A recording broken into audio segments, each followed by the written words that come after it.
Stugotz, I think this was a really crazy story in the LA Times. Maybe people don't think it's crazy, but this NCAA wiretap investigation that the FBI was doing was such a contaminated, corrupt cluster bleep that it's hard to explain. But Nathan Fenno is an award-winning investigative reporter for the LA Times, and he did a story that covers basically thousands of pages of records, court testimony, text messages, and I'm going to give you and everyone the cliff notes on what it is that happened here. Thank you. Yes, I know you're not going to read this story or actually get informed, but I think it's appalling for a number of different reasons. So, Nathan, thank you for the work and thank you for joining us.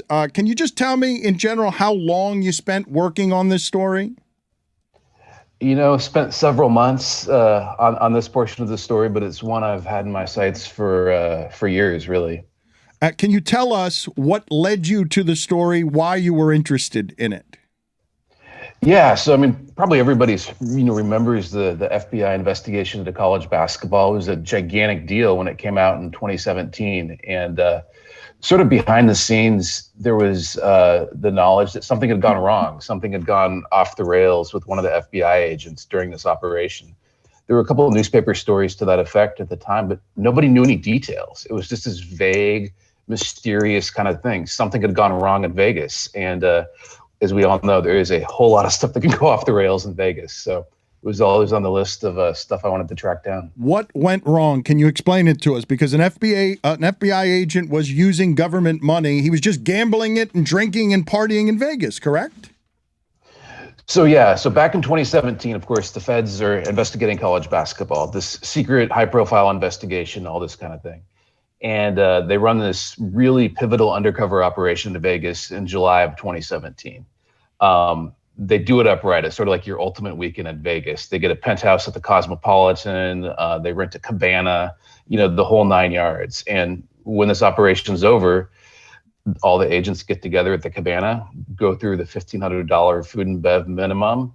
The lead agent drinks a fifth of vodka, nearly a fifth, I should say, 6-pack of beer at least, and is somehow able to walk after all that, goes back up to the penthouse, grabs 10 grand of government money, and heads over to the high roller room at the Bellagio.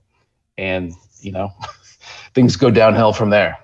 What happened to him? So that's one of the things that's so mysterious about all of this. It wasn't until last year, so like 5.5 years or so after all this happens, that he's actually prosecuted.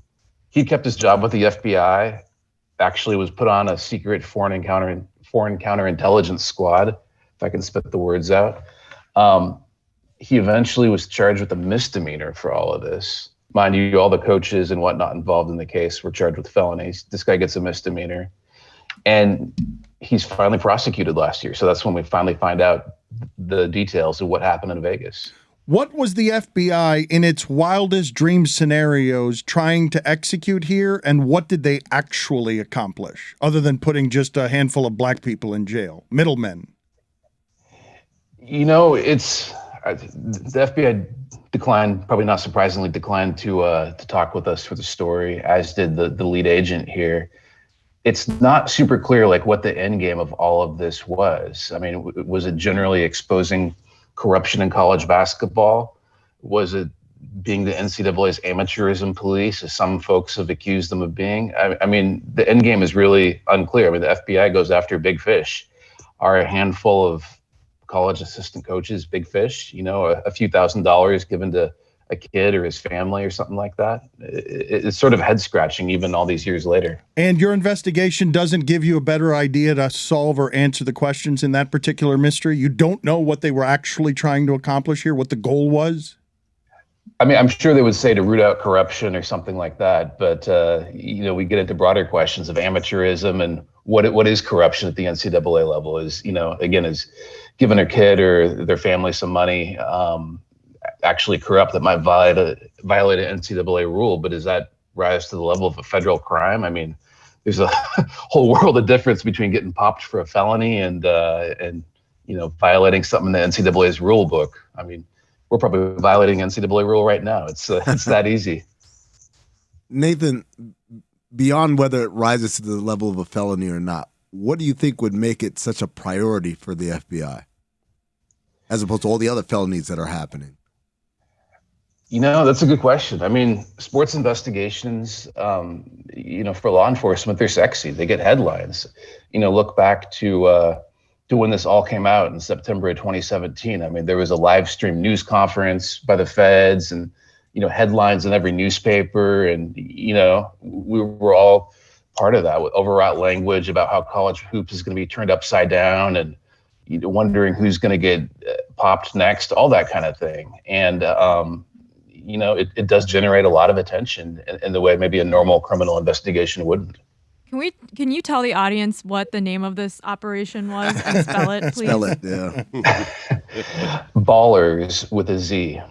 That should be your first indication that this was going sideways. But they were ballers in Vegas with the Cabana. What did you learn in the recorded phone calls that you found? I don't know how much access that you had to actual wiretaps, but you did have at least one phone call that you heard recorded. What did that tell you?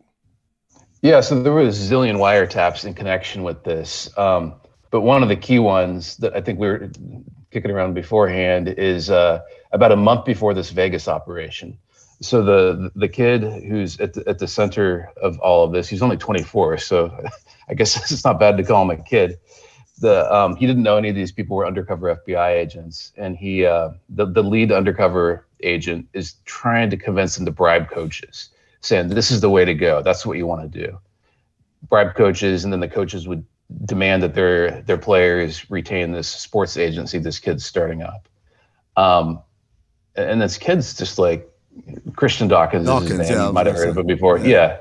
And this kid's like, no, man, that's insane. That's just not how it works. And, anybody who's involved in college basketball knows that at the high level, giving a coach $2 or $3 grand is just not how it happens, not how things work. And so during this call, things come to a head, and Dawkins says they might as well just go to a strip club and spend the money there if it would be a better investment, according to Dawkins, than just bribing coaches with it. Nathan, have you seen the documentary The Scheme? And if you have, what was your impressions of it and of what Christian Dawkins kind of talked about? This show has covered that and some other things that involve some of the people who went to jail here, Nathan, because it seems like what the FBI did is just realize that college sports is run by middlemen and sneaker people who make shadow deals, and they end up punishing none of the white coaches, and 4 black dudes, assistant coaches, get charged by the FBI. Yeah, so several of my colleagues who were involved with this project have seen The Scheme. I have not personally, but Christian Dawkins, the fellow at the center of it, who we were just talking about, is everybody I've talked to who knows him and who's worked with him. I mean, he's a very, very sharp guy, very charismatic guy, very connected guy, and somebody who's always had his eye on bigger things. And he's finishing up a prison sentence right now, which is again sort of astonishing when you talk about college basketball and somebody doing time in federal prison off of college basketball stuff. But he's eight of the 10 guys charged in this were black, and he obviously race is an extremely sensitive issue, as it should be, but the numbers are what they are, and people can take away from that what they will, but it is what it is. How much of this process do you think was corrupted by this lead agent? That's really tough to say. I mean, the defense attorneys involved in the case, as defense attorneys will and have raised some pretty strong questions about that. The bottom line is we just don't know.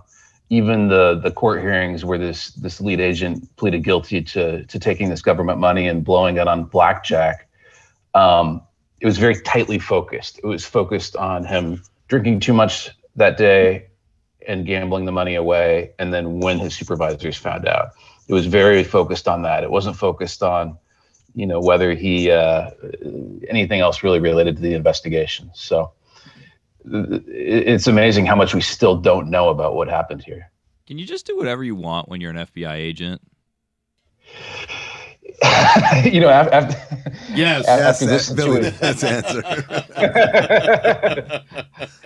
no comment. You know what I don't like about these FBI investigations? No comment.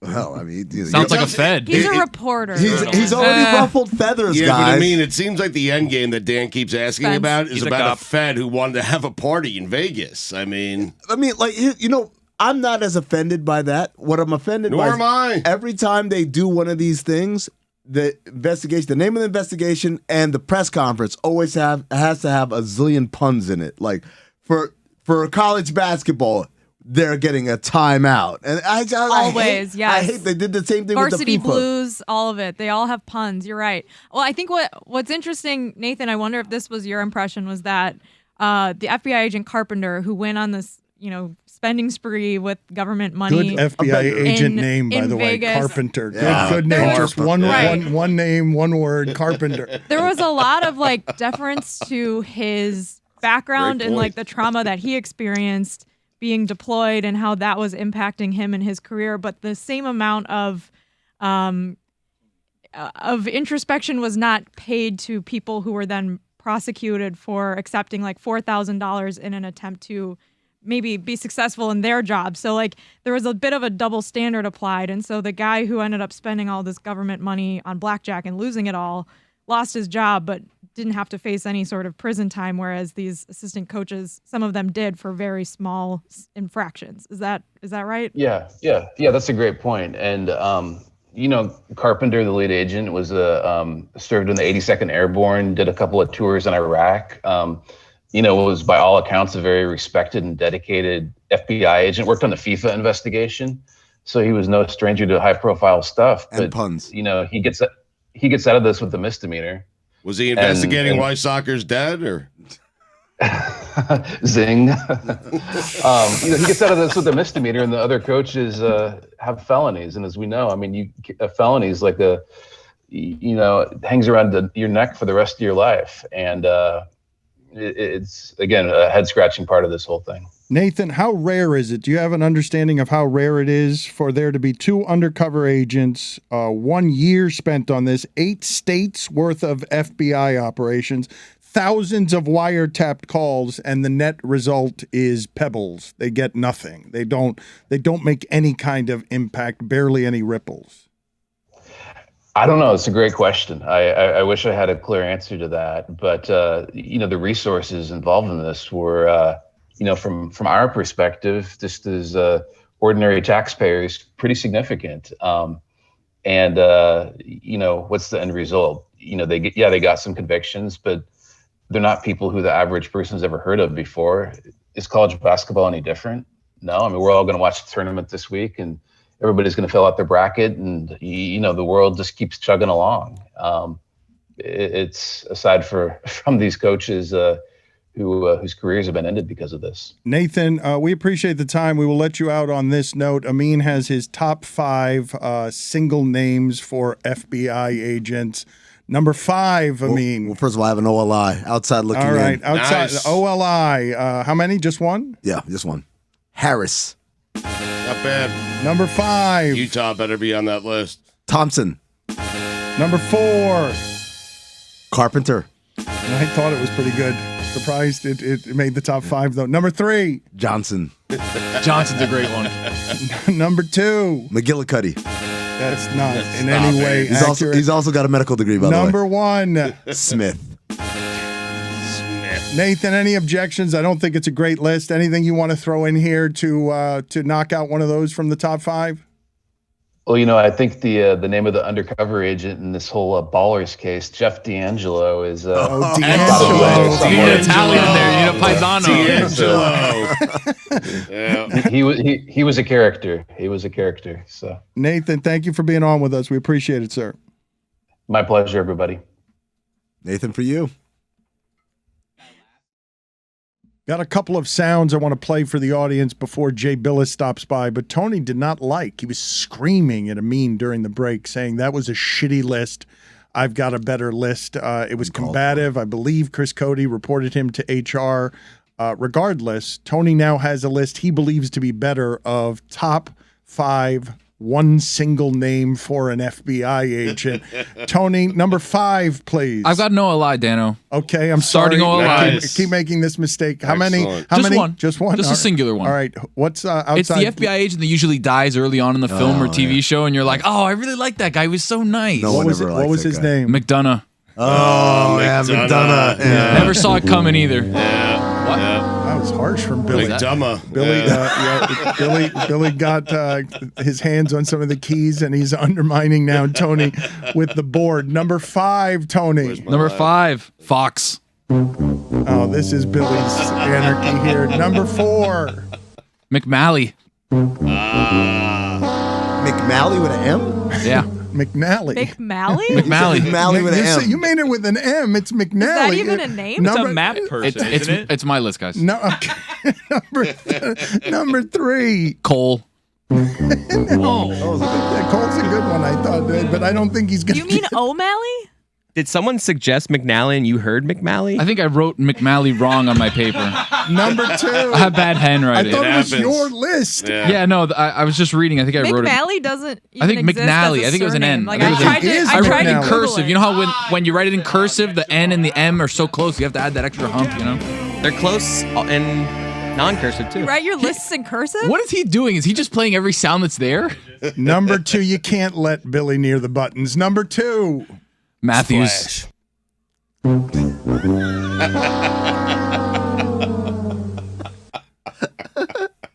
Number 1. Martinez. Can you play since you're around the sounds already and there's no controlling What did he do you, to me, Dan? Billy? That was Well, unfair. He undermined you. He It was totally unfair. undermined you. He's not on your team. He plays against you. Just he plays. keeping the train on the He's tracks. the defensive player of the year. Train on the No, tracks. it's the boy. It's the Palestine train, my friend. It's just toxic fumes in the air. Dan. Jeez. Can you please play the sound for me that Chris Cody has been dying to get to because Chris Cody likes anything happening in or around a bathroom? Play the sound of Steve Ballmer. I always enjoy when the billionaire puts on a construction hat in order to be a man of the people. So Ballmer Safety issues. threw on a construction hat and did a press conference and was maximum Ballmer. Toilets! 1,160 toilets and urinals! 3 times the NBA average number of toilets and urinals. We do not want people waiting in line. We want them to get back to their damn seats at the end of the half before the game. Clocks! He petered out. I just left clocks in at the end. I don't know what that was. He was like moving on to the next thing. Maybe. Are they going to have more clocks? Are going to have more clocks in the arena than anybody else? Ballmer is somebody, I know he is just magnificently wealthy in a way that threatens the other owners, but why did he start that the way that Cody starts a back in my day with toilets? Toilets!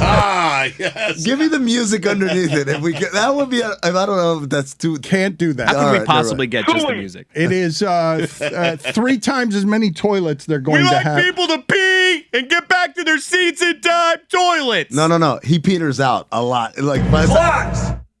Agent Ballmer. Pretty good name, by the way. Oh, damn it. Not bad.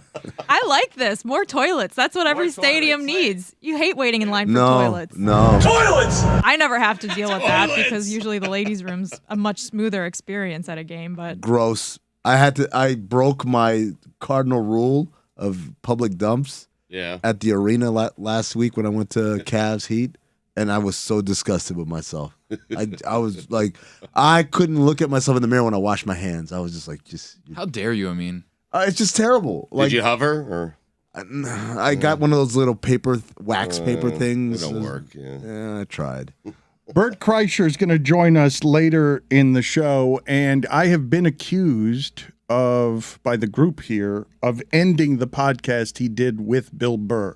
It was an unusual experience. I was backpedaling the whole time. Bill Burr was unreasonably angry at me, as he often is just generally, not at me. He's an angry comedian, and I don't know what this sound is, but I was the last guest on this podcast, and the group is telling me that I ended the podcast. Well, the Bill Burt podcast with Bill Burr and Bert Kreischer. Good name. It had a nice little run, but the last episode was June 2021, and Dan was the last guest. So I don't know, maybe contracts ran out, or Dan just single-handedly killed the podcast. Another fun thing about this sound, though, is the audio quality. You could tell their podcast, your side, like it's all living in the pandemic. Before we figured out how to do audio from home, I'm telling you though, listen to this audio. Like Bill's is bad and Dan's is bad. I just said that you seemed a little upset today because we had interrupted your grilling and also because the city of Boston had lost the moral high ground after throwing a water bottle at the very end. They had done so well. The bar was so low, Bill. The bar was so low. It was just Kyrie Irving said, please don't say racist or do racist things out loud. Do you know why the guy threw the water bottle? Maybe he threw it because we gave up the team to bring him in. And he was all moody, and we lost all our momentum, and we're still trying to rebuild. What about that aspect of it?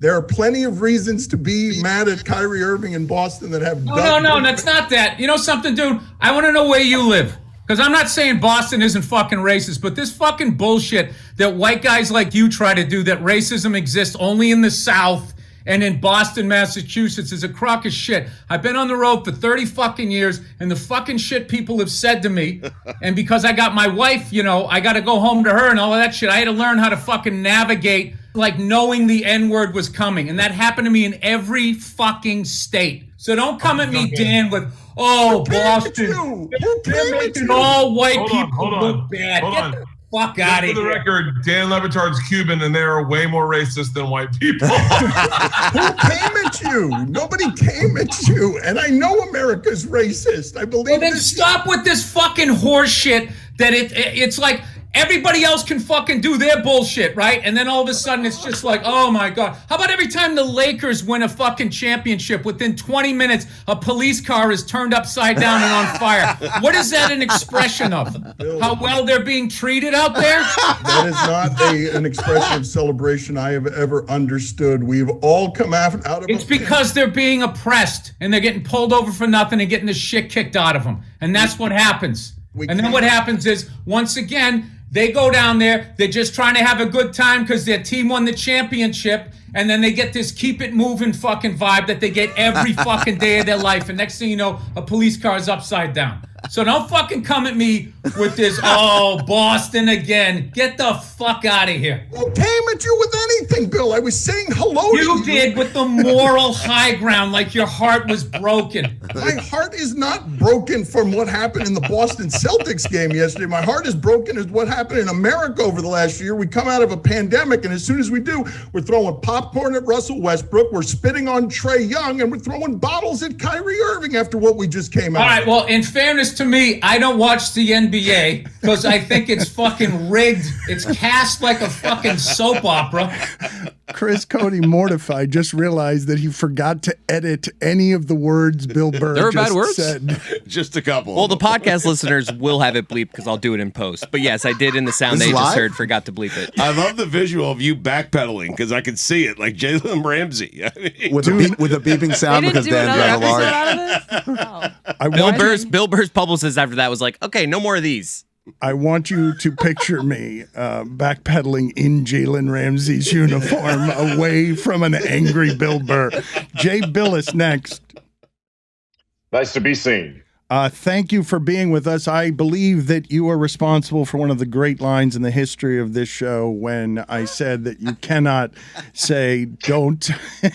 When we ended He's up already laughing. it's just you can't help but laugh at it because he didn't like the conversation we were having, and he said, no offense, but this is stupid. And I could say to that, well, you can't say it's stupid and then tell me not to be offended. And he said, well, then be offended. It's still stupid, and I'm glad that he is here, and I'm glad that he's still speaking honestly, and I'm glad that he still carries himself with that wonderful Duke condescension that makes him the special personality that he is. I have a game to play with you before we get to the fun of March Madness. We've been doing it here during the show.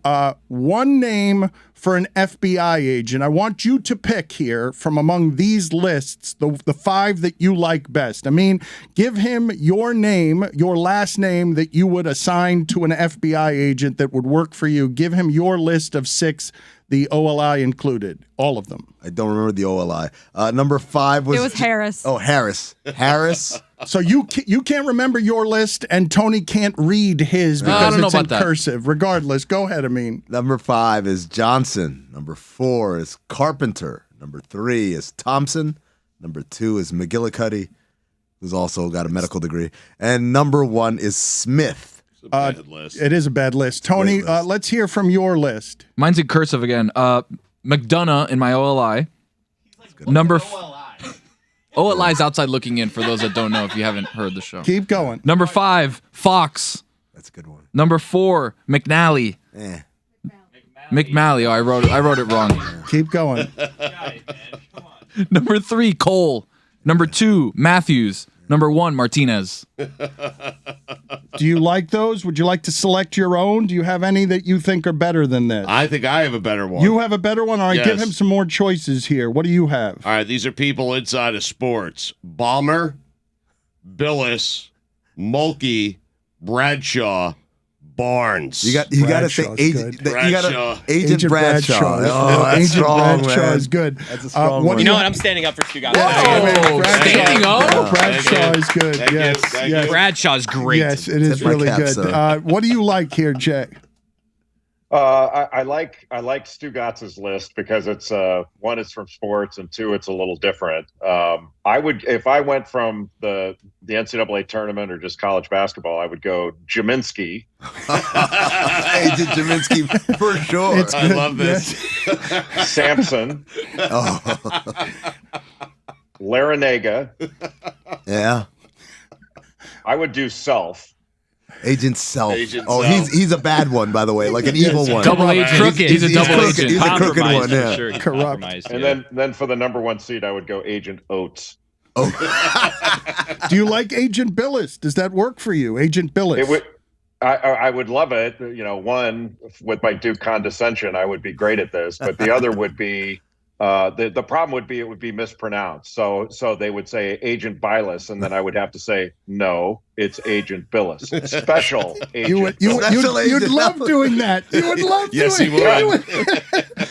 It would be like the reverse Bond, you know, where he says James Bond. I would say, you know, Agent Bilas, special Agent Bilas. Are you? I left out Cronin. When you are in a hotel, what percentage of the time, or just in general, when you pick up the phone, do you get Bilas? Probably 10-15%. All right, so not that much. Well, you know, he's kind of well known. Yes, he is. You don't do phone calls anymore, Dan. But that's the exact same percentage I get at ESPN. No one. What? Really? Yeah. Oh, yeah. I mean, people within the company mispronounce the name. What? That's a little bit. That's a little bit insulting. You look like you got a sour face about it. That should be I'm good with insulting it. to you. I'm good with you it. shouldn't be good. You shouldn't Should not be be good with it. Why should I not be good with it? Because you're a signature personality at the network, and it's the basic respect that someone. Hang on, Dan. Say my last name right now. Smetana. Dan, say my last name right now. Claudio. Oh, nailed it. What are you guys See. doing? Bishop to Rook Now 9. do my name. Jay, this time I'm surprised I didn't ask Dan, what is my name? ESPN has a couple of special edition college game days this weekend, Saturday and Sunday from 11 to noon. It discusses all NCAA tournament things. Can you tell us if this time of year, I know you enjoy this time of year, but can you explain to us what kind of work it is for you? In some ways it's a little bit more because it's way more studio work. The games go away. You're not calling games because CBS and Turner own the tournament. The only games I call will be at the Final Four for ESPN International, where I've become a huge star in Latvia and in areas unknown in Polynesia. Nobody mispronounces my name in Polynesia now, but it's a lot of studio stuff, and so it's a little more of a sterile environment than I'm used to. How do you feel as someone who has advocated against the NCAA and has advocated for the freedom and power of players to see a sport where Furman's players are being recruited by other schools because you're going to want to use some of these schools as your minor leagues in the bigger programs, and everything is changing with the portal and the money?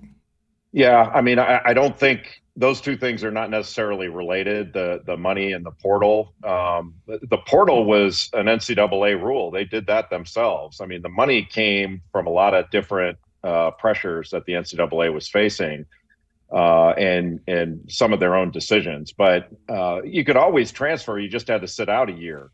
but it's become more of a hastened process for some. And I don't have a problem with it. The way I look at it, Dan, is I kind of like it when, like you mentioned, Furman. So if a player at Furman is under recruited out of high school and goes to Furman because it's his best offer, and then blows up and becomes a player that's coveted, why do they have to toil in anonymity for their whole 4 years just because of where they were slotted out of high school? I kind of like that they can. There are a bunch of players that are playing in this tournament for the big shots that played at quote unquote lower level schools that nobody had ever heard of. Now they've heard of them, and a lot of things have opened up for them. I think it's actually a really good thing. Are you rare when you're one of the people who's been around a lot who embraces change on this front? Because I see a lot of people getting uncomfortable with this kind of change. I probably am. I think most of the gray hairs like me, if I have no hair, but if I had any, it would be gray. They kind of lament that, oh, it used to be different. Guys used to stick around, and it kind of frosts me a little bit when some of the coaches say, well, players don't want to go through adversity anymore. We didn't want to go through it either. We just didn't have a choice, And so now when a coach says my way or the highway, there is a highway. There wasn't a highway before. So it was a lot easier to say that. Jay, I'm curious, given as outspoken as you are, how many times have coaches come to you privately to complain about your takes? I don't get coaches saying you shouldn't say that. You do get some that say, well, here's why I disagree with you, which honestly I welcome. If I have a viewpoint, I like to have it stress test. And if somebody disagrees, I'll talk about it all day. And if I think there's a good point or something I've missed, I acknowledge it. That doesn't bother me a bit. Maybe that came from my legal background. I think before I went to law school, I'd probably get my feelings hurt in an argument. But after law school, you realize it's about the argument, not about the person making the argument. What is the level for Jay Bilas beyond frost when you get frosted? Because I don't know whether you get your ass chapped or how it is that you what is it, the level beyond when someone frosts you? I don't get kind of furious or hacked off very often. I'm a world, I used to be anyway before I got married, a world champion grudge holder. I'm no longer that way. Lost the title? But yeah, I was a world champion grudge holder. But now, like if there's somebody that does me no good, I just sort of dismiss it and move on. But I'm much better about that than I used to be. Well, how did marriage change you? What happened? You realized how often you're wrong? You realized all your blind spots? Changes everyone, Dan. Yeah, I mean, no. Once you're married, you realize that you're always wrong. And I think what marriage has made me a human being. Before, I think I greeted everything with judgment and hostility. And now I see that there are other people who have lives that I have to be concerned with. I want to hear more about this. I want to hear about how Jay Bilas has been softened by feeling love. My wife is an animal person, and I never had pets growing up.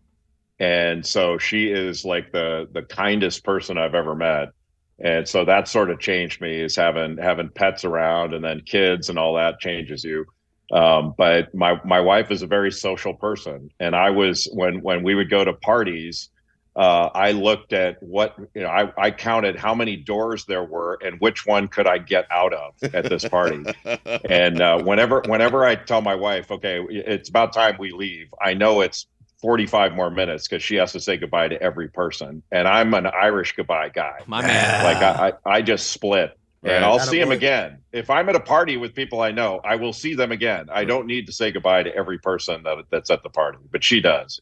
Kind of like McNally. Did she tell you that she doesn't like how judgmental that you are? No, you're just no, because she's not that way. But you kind of get softened by, the people you're around tend to influence you, and I'm around her all the time, and she's influenced me. Do you watch Netflix with your wife? Yes, and that's a cause of a major problem between us, because we sit down to watch. My wife wants to sit down and watch something together, and I get hooked on it, and I have to keep going. And she's not a binge watcher. Amazing. So if I get ahead of her, it causes a problem. Right. And then I have to say, you know what? I sat down to watch this with you. We watched it together, and you quit, and that's not my issue.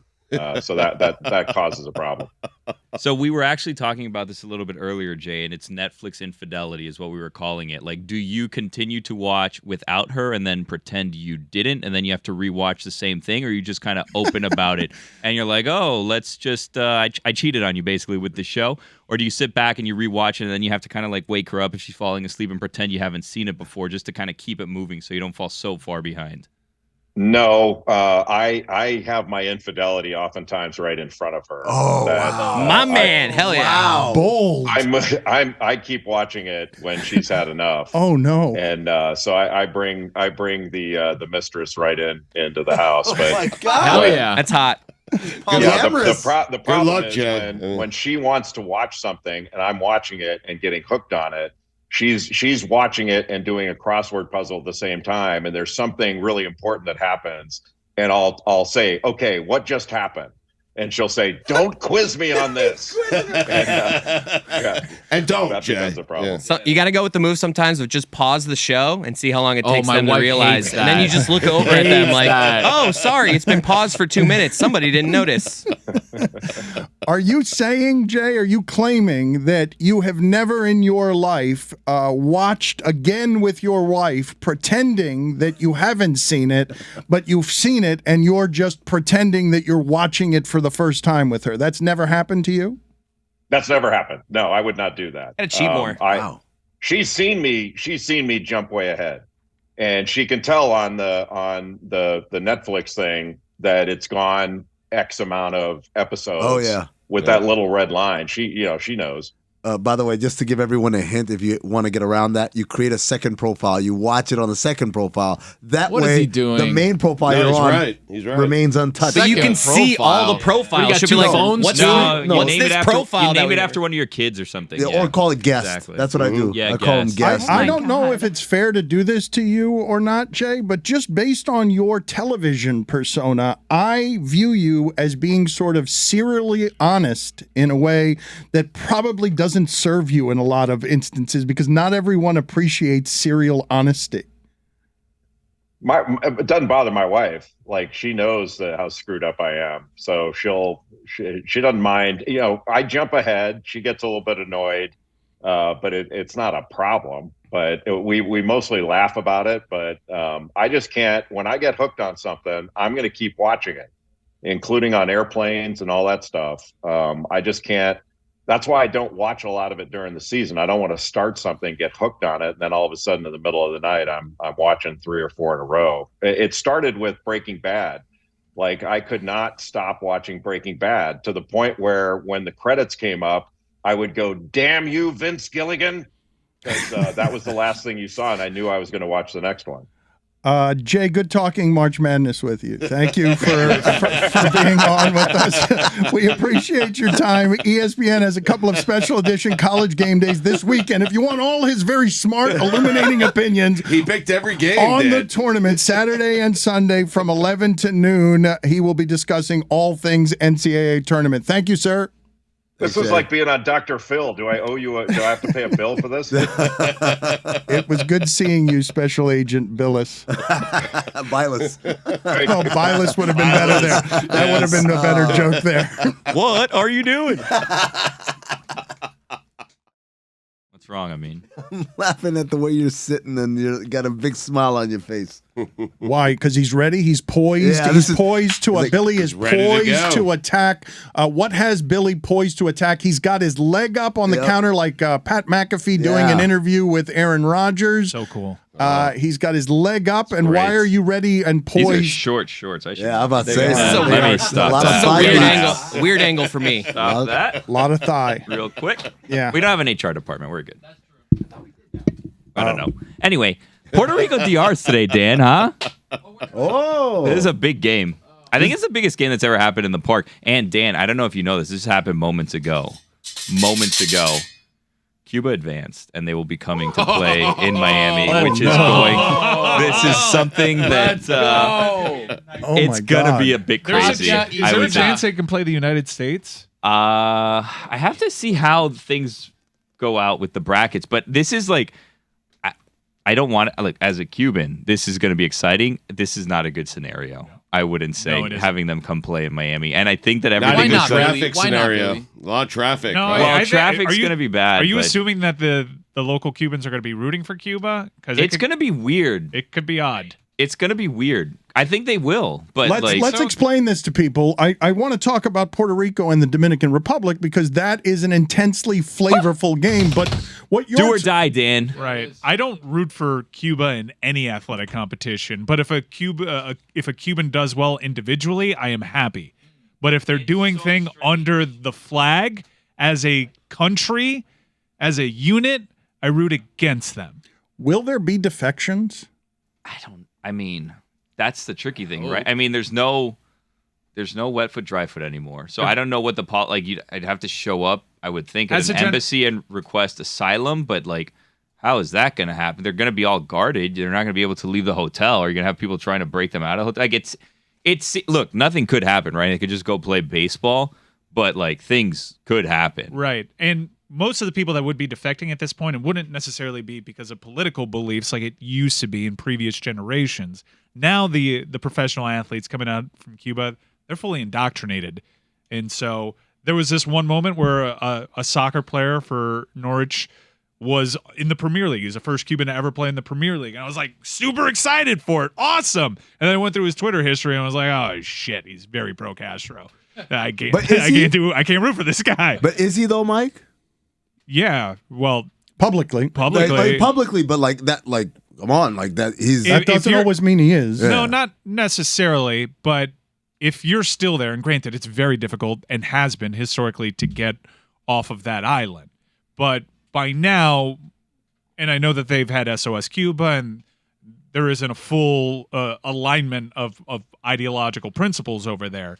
But most of the athletes coming over there feel differently about Cuba than the first batch of professional athletes. I think that's tough to say, though, because you don't know for sure. You don't know if they're looking out and being like, man, this is my chance, or look at all the things that all the other Cuban players have been provided that we just simply don't have here. If their name starts with a Y, you can start, like, drawing conclusions. That's not fair either. What are we doing Why? here? What? No. It's like the Y's is a Soviet influence. I get that, but doesn't mean that they're indoctrinated into communist beliefs of pro-Castro Cuba. For the people in our audience who may find all of this conversation foreign, Miami Cubans from political exile families don't want to believe that there is an outside chance that there are some Cubans where the current situation actually works for them. Not for me. I feel very strongly about it, but like there's some people there that are still there by choice. There's no such thing as a player in a Cuban baseball uniform who's ever going to say anything publicly that isn't propaganda and isn't pro-Castro. There's a general fear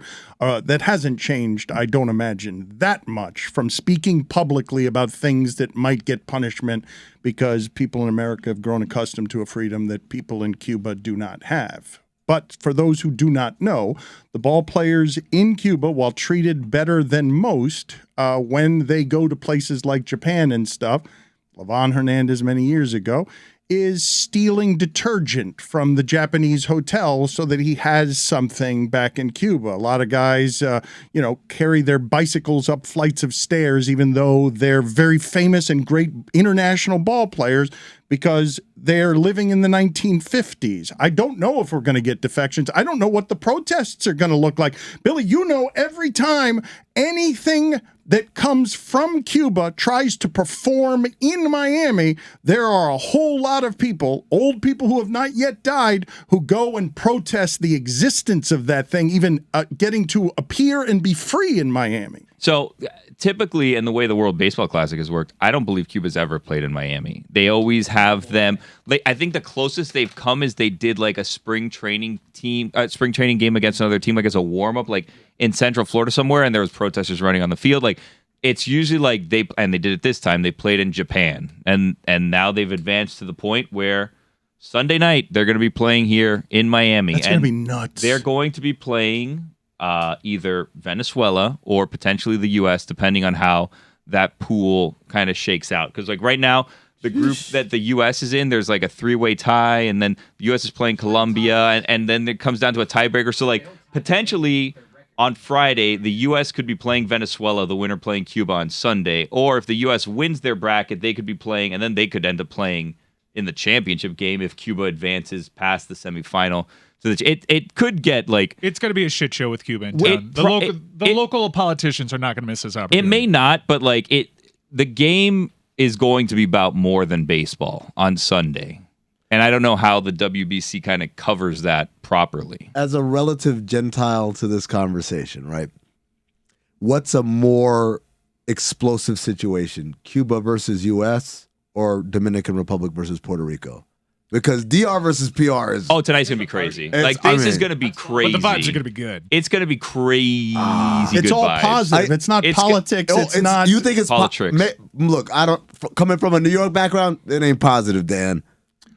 Well, it ain't positive, it's sports man. hate, though. It's sports but it's hate. an intense... It's not politics hate. It's not politics hate, but it's an intense hate. Nah, in Miami, it's fine. It's all love. Yeah. We're one family. It's been a party. I mean, all of the games have been a party there with Puerto Rico and the DR. But this is like different because the loser is eliminated. There you this go. is the end of the road for one of these two teams, and these are teams that were viewed as powerhouses in the tournament. And Venezuela as well is a powerhouse, but only two of them can move on. So one of the three is going to be eliminated. God, it's going to be so exciting. It's such a game, Dan. I'm throwing out the first pitch at the FAU game. Are you? Yeah. So wait, you're not going to DRPR? Well, I mean, at the same time.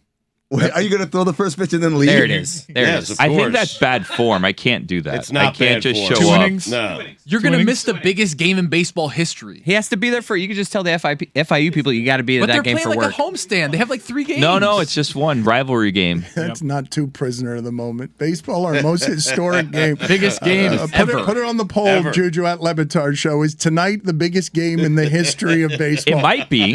Is it not? It's going to be fun. Name a bigger game, I don't Dan. see how we continue with Cuba, the sport Name a after bigger this. game. The World Baseball Classic Championship No. game from last time. We don't even remember what I don't. it was. Who No. played in that? The U.S. won. What? Yeah. How about that? did? Go Saints. Defending How about us? WBC champs. Wow. Yeah, but then COVID came, so they canceled the last one. So it was 6 years ago. Unlike like the World Cup and the Olympics, the WBC's every 3 years, right? So this one landed in 2020, and then everything was canceled, so they didn't have one. So there hasn't been a World Baseball Classic since 2017. So we've been champion for 6 years. Yeah, 6 years. Oh man. I have the Stugotz of the World Baseball Classic, unless you guys can find a better nominee. Nelson Cruz, the general manager of the Dominican team, just inserted himself. Yeah, no, into he's the on game. the team. Yeah. I know. I mean, he that can was rake. that Nelson Cruz? He's still there. Why would you Yeah. not? I thought it was a different Nelson Cruz. How did that make the I thought he had a team? son. I mean, I thought it was Nelson Cruz Jr. Robinson Cano's playing too. Robbie. Yeah. Junior? No. Robbie Cano? Yeah. he's still around, huh? Wow. It's exciting, man. And by the way, just one last quick thing about like Cuba, just before we move on, not to bring it down. But like some people will say, well, like what's the difference between Cuba playing and Venezuela playing?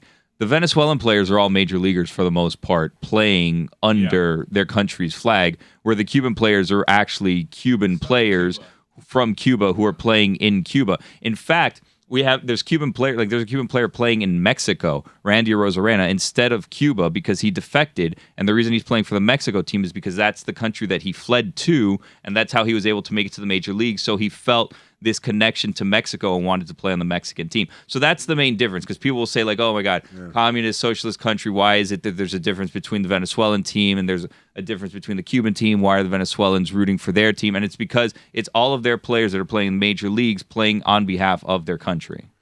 I don't think that people necessarily know that if the Cuban baseball team actually used Cuban major leaguers as opposed to the amateurs that they are using, that team would be a hell of a lot better. The team of Cuban major leaguers would be a hell of a lot better than the one that's coming to Miami to play the United States or Venezuela. I got a question, by the way. A question that I dreamt. If you're from the Dominican Republic, you are Dominican. But if you're from the island of Dominica, what are you? You dreamt this question? I dreamt this question. I don't believe that. Good dream. Dominican? Weird dream. You think that's a good dream? Yeah, good dream. It's a good dream. Makes you think. I like when my dreams talk to me like that. They ask questions. What? Yeah, I mean, come on. I mean, what Do you kind have an answer? What kind of Dreams dream up a is that? question. What I kind mean- of dream is that? What are you doing? I'm worried about him. Do you guys know that he threw out his back brushing his teeth? I can't even say it was when I bent over to spit or whatever. It was just literally I had the toothbrush and then my back just went, I was like, and I had my mouth full of toothpaste. You're looking at yourself in the mirror in pain with toothpaste coming down into your beard. It sounded like this. Hold on.